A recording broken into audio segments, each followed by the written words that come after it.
I think maybe some people might be surprised to know this, but the data team at GA is 75% women, which is pretty cool. It's a small team, but mighty. Hi, I'm Julia, and I'm here with some of our women in data at Grassroots Analytics. Can everyone just quickly introduce themselves? Hi, I'm Sadie, Vice President of Data Science. Hi, I'm Grayson. I'm the Digital Content Director. I'm Robin, the Vice President of Innovation. I'm Cece, the Senior Nonprofit Fundraising Strategist. Can you all tell us a little bit about how you use data to do your job? Definitely use data all day, every day. Basically, my whole job is taking raw data and making actionable insights. And then we take a lot of those insights and the variables that Sadie and our wonderful foundation team crafts, and then figure out how to make that into like really hyper-targeted lists for our clients across different fundraising channels. Why do you think that GA is uniquely positioned to help women running for office or nonprofits that support women's issues? Yeah, so from the very beginning, Grassroots' mission has always been to like leveling the playing field for fundraising, and I think that a lot of people running for office traditionally have been people of wealth or people well connected, and so Grassroots' whole mission is to elevate people who might not be friends with millionaires and help them run for office. And I think a lot of women fall in those buckets. I think in that same vein, as far as nonprofits, there used to be a time when nonprofits really relied on the gift of major donors or corporate sponsorships, and because of everything that's happening with this current administration, a lot of nonprofits for the first time are really looking to build grassroots fundraising that can actually work and support the work that they do, and that's why they come to Grassroots, because they know that we're able to hyper-target and give them lists of people who won't just donate one time, but will become lifetime donors.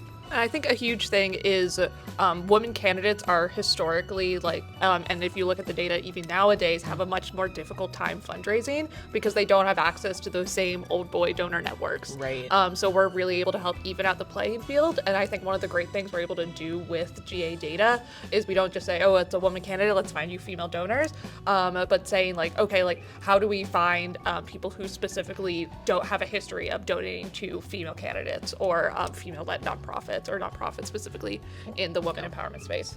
Yeah, I will also say to Sadie's point too that our mission leveling the playing field, that also applies to making sure that we're uplifting women candidates of color and people from marginalized backgrounds or different communities who typically don't have the establishment support and or the just general reach to voters. Queer women, trans women. Yes. I think what makes GA uniquely positioned is that we do a really great job of checking our biases at the door, and we make it our mission to make sure that we're not making assumptions about who people will give to and why they will give. We let our data speak for us. Can you tell us about a creative solution or impact you've made powered by data? When we had a client reach out to us that works in a very niche part of the industry, and one of the initial concerns was that we simply didn't have enough actionable data ready to use for this client. But I think that was also a really great time where we had to take a step back and really think about why we thought we didn't have enough data, just because it maybe wasn't as obvious as the way that we normally go about creating lists. And we were really able to do a good job of taking a step back and being more thoughtful about who we are even putting into these lists. And we've been able to be extremely successful for this client, and we've really grown with them and grown their fundraising. And they've been a client for over a year now, and I think they're one of our biggest clients on the nonprofit side. And it's so interesting that they are one of our best partnerships, and we almost weren't able to work with them. I'll say on the campaign side, we've really been able to hone in on, like Cece said, niche audiences that work well for specific women candidates especially. I'll say, for example, Joanna Mendoza running in AZ06, queer, Latina, red and blue candidate, working class, single mom. We have a lot of different data points that we could use to reach specific donors that would give to her. Specifically, also veteran too. Yes. Which is what we've really been able to utilize in a creative way. The problem being, she was a underdog candidate. Now, because of the use of our data, she's the front runner in her primary. And what I really like about GA is how intersectional our solutions can be. So because we were able to kind of create niche audiences for Joanna Mendoza, that really opens it up for me to use the same things for disaster relief, because it turns out a lot of veterans really care about foreign policy and really care about supporting organizations who do amazing work overseas. So her solutions have really become solutions to my problems as well. What does women's empowerment mean to you? I think it means just supporting each other and like building a community, when people need it most.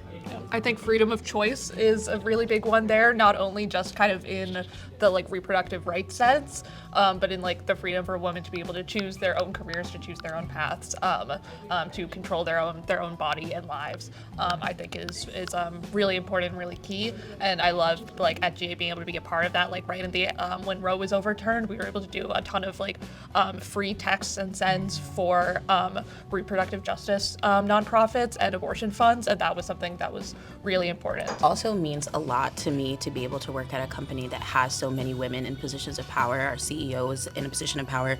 Two of these lovely ladies are VPs, especially at ages and genders where people simply don't see that at their organization. So to be able to be in a space every single day where you see women succeeding without any of the negative stereotypes that come from women in positions of power has really empowered me, and probably a lot of other young women that are working in the same space, that you don't have to be an old man to be successful in politics. Yeah, actually, I think maybe some people might be surprised to know this, but the data team at GA is 75% women, which is pretty cool. It's a small team, but mighty. And I know from my experience, I don't have a technical background, don't really have much of a background in data outside of GA. I was a poli-sci major and campaigner before this. But the two sort of more senior technical members of our team, I'm never afraid to ask them a question. I think sometimes when your boss or like your peers are men, I can feel like, oh, I don't want them to think I'm stupid by asking this question. But with Rachel and Nadine, I'm always just like, they know I'm not stupid. I'm gonna ask them like any question, and they're gonna be so graceful when they answer me and just treat me with a lot of respect. So, What is something that's given you hope recently? This is specific because it's primary day in North Carolina. Nilolam, primary election. I think what's giving me hope is the amount of people who have decided to run for office for the first time at a time when people are trusting of politicians the least they've ever been in our country. Like, it can be really easy to be really negative about politics or about what our politicians can do for you, but the fact that so many people who are probably the best people to be politicians are really starting to make a name for themselves on the local, state, and federal level, I think that's what's giving me hope. I had dinner last night with a candidate I worked for, Tedra Cobb, shout out New York 21. Tedra lost the first time in 2018, and I remember election night was very upsetting, but in her speech she was like, women, one, aren't recruited to run for office as much, and women, two, when they lose, they're never encouraged to run again. There's a lot of men who've sort of made their careers as professional candidates, and their names are floated to run for president, and like their only qualification is they lost a House seat.